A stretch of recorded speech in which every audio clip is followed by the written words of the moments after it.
amigos. Hoy es martes 5 de Mayo. Welcome to Virtual Happy Hour, my friends. Cinco de Mayo edition. Today we are making a celery margarita with jalapeno-infused tequila.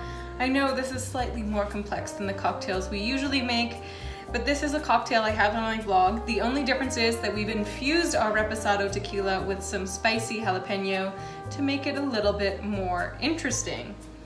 Today's episode is dedicated to my good friend Casey from Cellar 82. It is her birthday tomorrow, and like me, she usually has a Cinco de Mayo party to celebrate her birthday.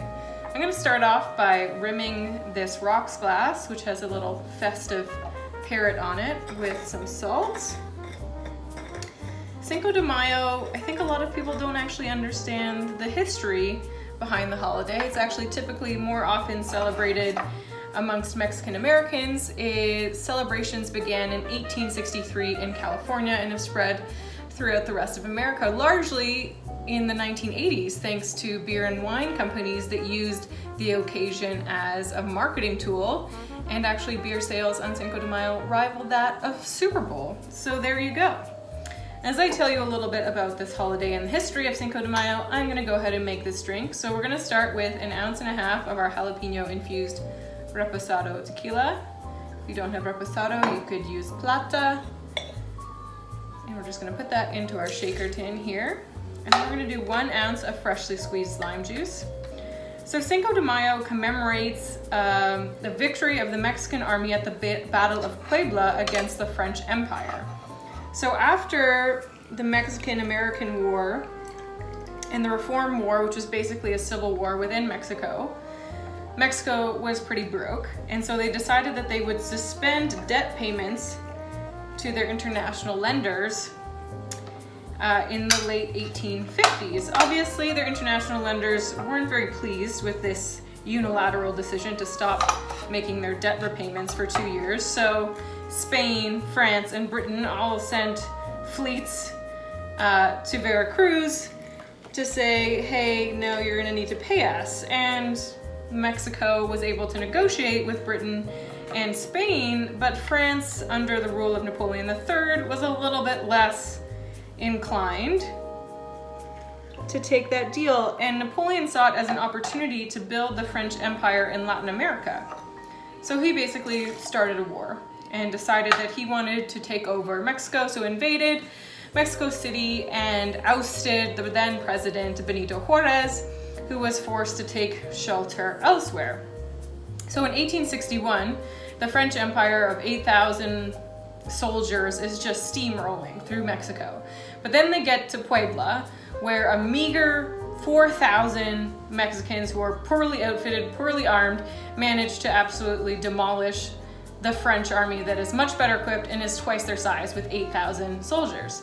So they won the battle. So that was on May 5th of 1862, which is why we have Cinco de Mayo.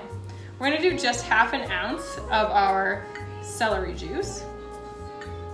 Beautiful color on this. And then a full ounce of our celery seed syrup.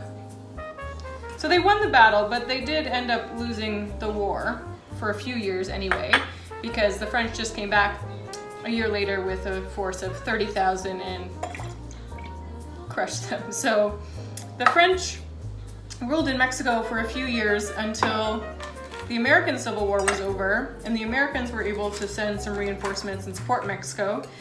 And back home in Europe, France and Napoleon were facing a number of different domestic trials and tribulations, including the prospect of war with Prussia.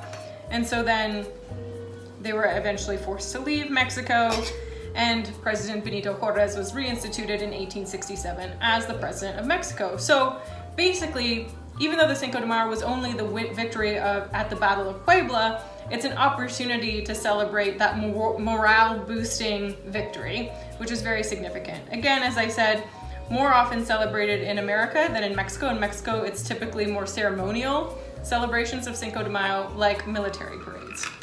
So we're gonna give this a shake.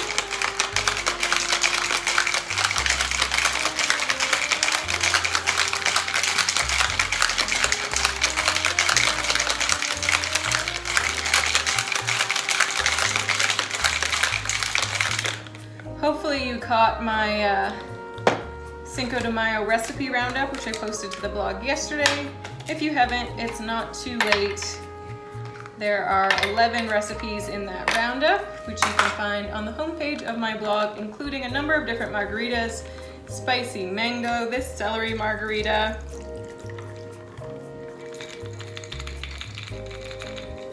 tequila surprise is another one. There's a corn salad recipe, a Mexican potato salad recipe, all sorts of good stuff. We're just gonna put some slices of jalapeno right into the drink. And that is it. So this looks beautiful. Where's my little parrot? There it is. Cheers. Feliz Cinco de Mayo.